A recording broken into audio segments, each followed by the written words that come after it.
I was hosting the biggest event of my career when both my wife and my business partner disappeared. At first, I thought maybe it was nothing, just two people stepping out for air. But when I started asking questions, the silence said more than words ever could. A side glance here, a quiet whisper there, and then I saw something I'll never unsee. That night, everything I believed in my marriage, my business, my sense of loyalty collapsed in a matter of minutes. You think you'd know if something like this was coming. You think betrayal shows up like a storm. But the truth is, it creeps in slowly, through people you love. And by the time you realize it, you're already drowning. What happened next didn't just test my heart, it tested who I was when everything I trusted broke at once. This is the story of what I found behind that door, and what it took to walk away without burning everything down. It was supposed to be a night to remember. We were celebrating the closing of our biggest deal, yet a merger I'd worked on for nearly 11 exhausting months. The venue was perfect. The energy in the room was high. Laughter,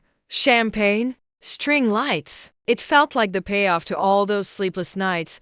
My wife, Emily, had been unusually excited about the event. She spent hours getting ready, asked 100 questions about who would be there. And when she walked into the room, wearing that pale blue dress I always loved on her, heads turned, including mine. My business partner, Derek, showed up late. Typical of him. He said he got caught in traffic, which didn't surprise me, because the man's punctuality has always been questionable. But still, he showed up, sharp, slick suit, loud voice, high-fiving investors like he owned the place. We mingled. Toasts were made. Emily and I danced for a bit. Derek kept making rounds, doing what he does best, charming the room. At one point, I remember seeing them talking in the corner. Emily and Derek. Nothing weird, just casual. Or so I thought. I got pulled into a conversation with a couple of board members. 15, maybe 20 minutes passed. When I turned to look for Emily, she was gone. I scanned the room, expecting her to be near the bar, or maybe outside for a call. But she wasn't. Then I looked for Derek, just to ask if he'd seen her. He was gone too. At first, I told myself I was overthinking it. Maybe they were just in different places. But as more time passed, this little itch in the back of my brain wouldn't go away. It's strange how fast your gut starts talking when something feels off. And even stranger how easily we try to silence it. I walked outside to the parking area. No sign of her. I texted. No reply. I called straight to voicemail. Then I checked on Derek. Same thing. No response. That's when my stomach dropped. I tried brushing it off. Maybe they both stepped out for a smoke, or went to grab something. But together? At the same time, I went back into the venue and started quietly asking around. Hey, have you seen Emily? A couple of people shook their heads. Did Derek say where he was headed? No one had a clue. One of the bartenders told me he saw them walk toward the service hallway. Said he thought they were looking for a quieter spot to talk. That hallway leads to a row of back offices and a private conference room. I felt my chest tighten. Why would they need a private place to talk? I didn't want to jump to conclusions. I told myself maybe Derek was just giving her business advice. Maybe Emily needed a break from the noise and Derek just happened to join her. But deep down, I knew something was off. I made my way toward the hallway, trying not to draw attention. The music behind me got quieter, the light dimmer, and with every step, the questions in my mind got louder. Why hadn't she answered my calls? Why hadn't Derek said anything before leaving the room? The hallway was quiet, empty. I walked down slowly, my heart pounding in my ears. One of the doors to the back room was slightly open. I reached for it, and then I paused. I don't know why. Maybe part of me wasn't ready for what I might see. Maybe I wanted to give them the benefit of the doubt one last time. But I pushed the door open anyway, and what I saw or didn't see only made it worse. The room was empty, lights off, no signs of anyone, but there was a wine glass on the table, lipstick on the rim, same shade Emily was wearing. I stood there frozen. That was the moment I knew this night wasn't going to end with another toast. It wasn't just a celebration anymore. It had turned into something else, something much darker, something I couldn't ignore. I left the room slowly, trying to keep it together. There were still guests outside, Still smiles and music and chatter, but inside, everything had gone quiet. I didn't know where they were. I didn't know what was going on, but I knew one thing for sure. I was going to find out. I tried to keep my face calm, but inside, I was spinning. I walked back into the main room, smiling at people, nodding, pretending like everything was fine. But my mind was somewhere else, stuck on that lipstick-stained glass and two people who had no reason to vanish at the same time. I started asking around quietly. I didn't want to make a scene. I didn't want to start something I couldn't control. But the more I asked, the more uncomfortable I became. One of the interns, a sharp kid named Ryan, pulled me aside and said, "Hey, I don't know if it's anything, but I saw Derek and your wife in the hallway earlier. It kinda looked intense." "Intense how?" I asked, keeping my voice level. He hesitated. "I don't know. Just close." Not arguing, more like whispering. Then they both looked around and slipped through the side door. I just nodded, thanked him, and walked away. But inside, I felt sick, whispering, looking around, slipping away, quietly. That wasn't nothing. That wasn't casual. That was hiding. And then I remembered something Emily had said a few days earlier. We were in bed, late at night. She'd looked over and asked me, "Do you ever feel like you trust people too easily?" I laughed it off. I told her I had a good radar for people, that if someone betrayed me, I'd see it coming. But here I was blindsided, and suddenly second-guessing everything. I went over to our event photographer. She's been with our company for years, always observant. I asked if she'd seen anything strange. She looked uncomfortable. "I mean, I don't want to get involved in anything," she said. "But I did notice your wife leaving the ballroom earlier with Derek. They were talking kind of low. And then, she was laughing, but not like friendly laughing. You know what I mean? Like private." I forced a smile. "Yeah, I get it." She paused again. "Do you want me to check the gallery? Maybe they're in one of the shots." I nodded. "Please."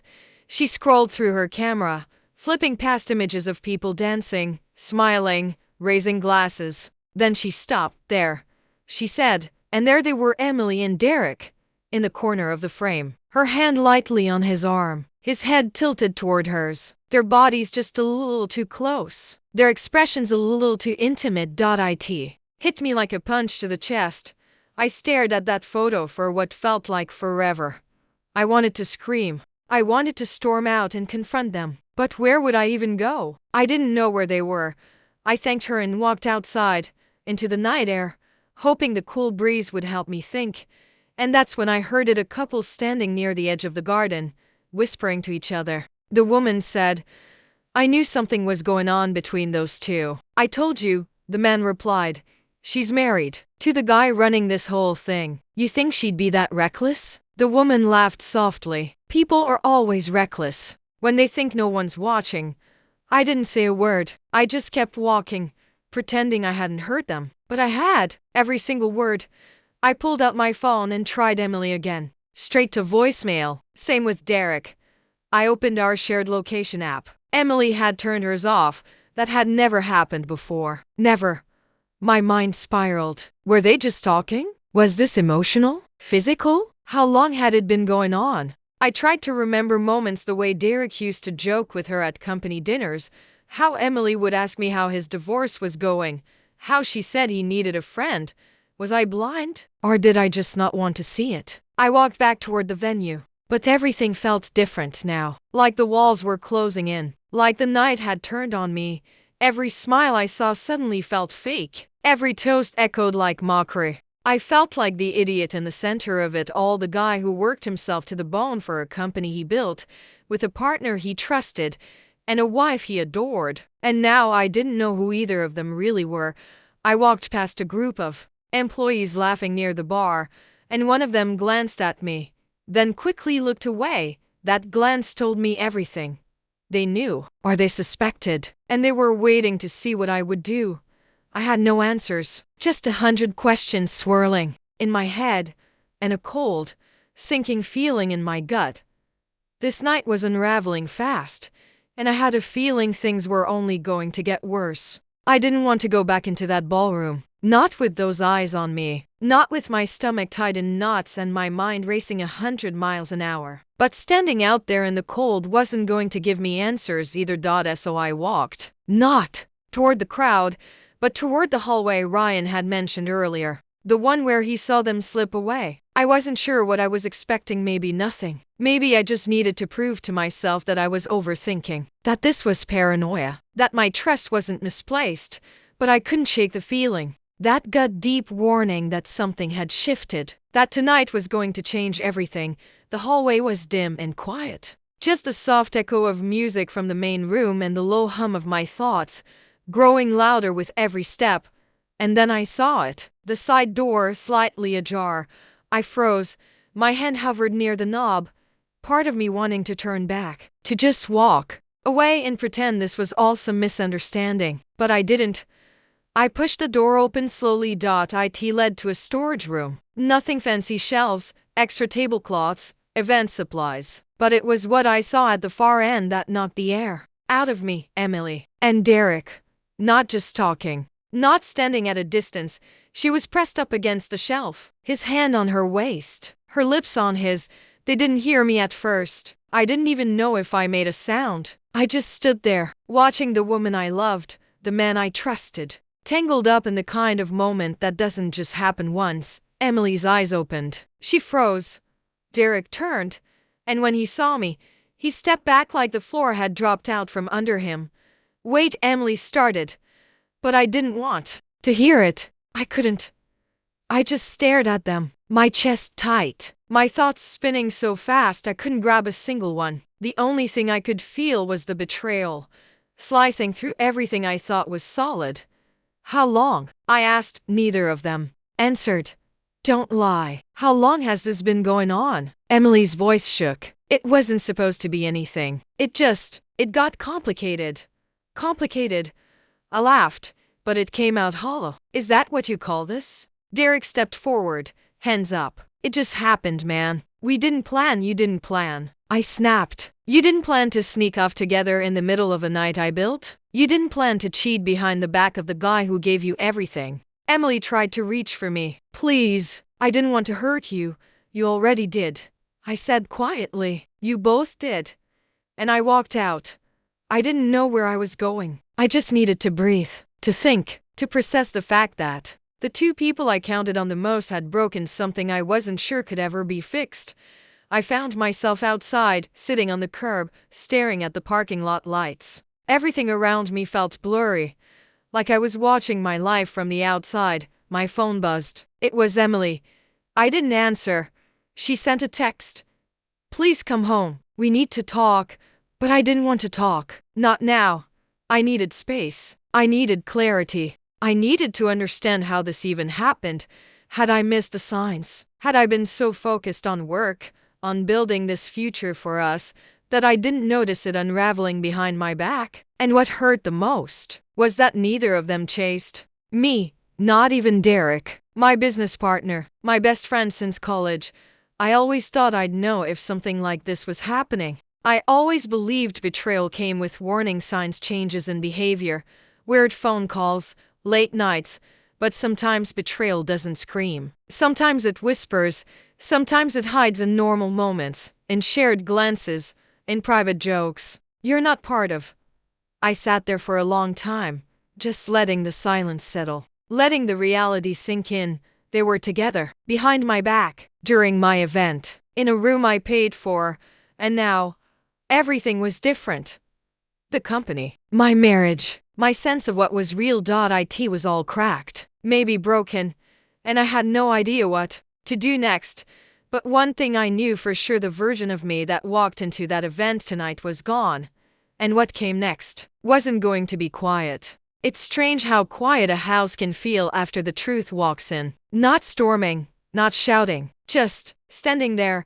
When I got home that night, Emily was already sitting on the edge of the couch. She didn't even turn when I walked in, just sat there, like she'd rehearsed this moment 100 times and still had no idea what to say. I dropped my keys on the table louder than I meant to. She flinched. I figured you'd go to Derek's, I said. She didn't respond at first. Then, quietly, I didn't know where else to go. You live here, I muttered, walking past her. Apparently, so did the lies that finally got her to stand. Please, don't do this. Can we just talk? Talk? I turned around. Like how you've been talking to him. In secret? Behind my back? Or should we skip the talking and go straight to the part where you pretend it didn't mean anything? She looked down, eyes wet. I'm sorry. You don't get to be sorry, I snapped. You don't get to stand there with tears in your eyes and act like you didn't rip everything apart. She took a step forward. It wasn't planned. I didn't wake up one day and decide to cheat. It just happened. I was lonely. You were always working. You stopped seeing me. Don't you dare blame this on me, I said, my voice low. Don't twist this into something I caused. I worked to give us a future. I sacrificed time so you didn't have to worry. And you took that time and gave it to him. I didn't mean to fall for him. She whispered. There it was, the final blow. She loved him. She didn't say it directly, but it hung there, in the air like smoke you can't unbreathe, and that was the moment something inside me just cracked. Not in a loud, dramatic way, but in that deep, irreversible way where you just know things won't go back. Can't go back. I walked over to the cabinet, grabbed a bottle of water just to give my hands something to do, something to keep me grounded. You remember when we moved in here? I asked. She nodded. Yeah. We had nothing. Hand-me-down furniture, mismatched plates, half a bed frame. But we were happy. Or at least I thought we were. I was happy too, she said. Then why? I asked. Why risk all of it for? What? A fling? Excitement? She didn't answer. Maybe she didn't know. Or maybe the answer would have hurt more than silence. I looked at her, then really looked. And it wasn't anger anymore. It was something worse. Disappointment. This woman I thought I'd spend my life with. The one I thought had my back. She wasn't who I believed she was. And maybe she never had been. I saw you two, I said. I saw how you looked at each other. That wasn't new. That wasn't a mistake. That was practiced. Familiar. She bit her lip. Her hands were shaking. Are you in love with him? I asked. I don't know. She whispered. That was enough. I nodded slowly. Then we're done. Her knees buckled a bit as she sat back down. She didn't argue. Didn't beg. And maybe that was what hurt the most, how easily she accepted the end of us. I packed a bag that night. Just the basics. Clothes, charger, laptop. I didn't know where I was going, but I knew I couldn't stay. As I zipped up the duffel, she spoke again. I never wanted to hurt you. I paused. But she did. And not just once. I walked to the door, stopped and turned. I would have forgiven you for being lost. I would have helped you find your way back. But you chose to find something with someone else. And that choice, that killed everything. Then I left. The street was colder than I remembered. Or maybe I was just numb. I sat in the car for a long time, engine off, staring at the windshield. I kept thinking about the look on Derek's face. The guilt, the fear, the fact that neither of them tried to fight for me, for us. And that told me everything I needed to know. Sometimes betrayal doesn't come with a knife. Sometimes it comes with a stare, a silence, a door left open. And when it does, you don't just lose love. You lose trust. You lose home. You lose the version of yourself that believed in forever. But somewhere deep down, under all the wreckage, I knew this wasn't the end. This was the beginning of something else, something harder, but maybe eventually something better. It's strange how grief works. You think it only shows up when someone dies, but grief comes in many forms. It shows up when trust dies, when love fades, when the life you pictured slowly unravels in front of you, and all you can do is watch. In the weeks after I left, people kept asking me if I was okay. I'd smile, nod, say I was fine, but inside, I felt like I was floating through someone else's story. One minute I was a husband, a partner, a man building a future with someone he trusted. And the next, I was just a guy with a suitcase, in a cheap hotel room, staring at a ceiling fan and wondering how it all fell apart. The hardest part wasn't the betrayal. It wasn't even the anger. It was the quiet. The quiet that comes after everything explodes. When the adrenaline fades. When the silence creeps in, that's when the real pain starts. I kept thinking I'd feel better if I got answers, if I sat across from Derek and screamed, if I made Emily hurt the way she hurt me. But I didn't do any of that. I didn't scream. I didn't destroy anything. I didn't chase revenge, because deep down, I realized, what would it fix? It wouldn't rebuild trust. It wouldn't give me back the version of myself who believed in them. It wouldn't undo the moment I opened that door. And maybe that's when I finally understood the difference between losing and letting go. Losing feels like something's been ripped away from you, like it was stolen, like you weren't ready. But letting go, that's something you choose. It's what you do when you finally stop begging for closure and start giving it to yourself. So I did. I cut ties with Derek. Quietly, cleanly. I sold him my half of the business. No drama, no threats. Just a signed agreement and a look in his eyes that said he knew exactly what he gave up. He tried to talk, to explain, but I didn't need it anymore. I didn't need to know why. I didn't need to hear the reasons or the regrets. I just needed distance. Emily sent messages. A few at first, then more. Some were apologetic, some were angry. She said I gave up too easily, that we could have fought for it. But what she didn't understand was, she'd already made her choice long before I did. And I wasn't giving up. I was choosing peace. Some nights were harder than others. There were moments I missed her. Not the version who betrayed me. The version I fell in love with. The one who danced barefoot in our kitchen. Who stayed up late listening to my crazy ideas. Who believed in me before anyone else did. But I had to accept that person didn't exist anymore. Maybe she never did. So I started rebuilding. Not the business. Not the marriage. Me. I found a small apartment. Started running again. Joined a book club I used to make fun of. I had dinners alone that didn't feel lonely. I sat with my thoughts without trying to escape them. And little by little, I stopped feeling broken. People love to say that time heals, but that's not exactly true. Time doesn't heal. Time gives you space to make a decision. And the healing happens when you finally choose yourself. I didn't need revenge. I didn't need to win. I just needed to walk away with my integrity intact. I needed to prove not to them, but to myself that even in the face of betrayal, I wouldn't become bitter. That I could feel pain and still choose peace. That I could be wronged and still walk forward with my head up. And that's not losing.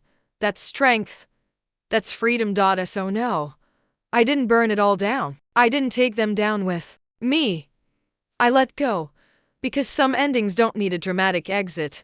Sometimes the most powerful thing you can do is simply leave and never look back.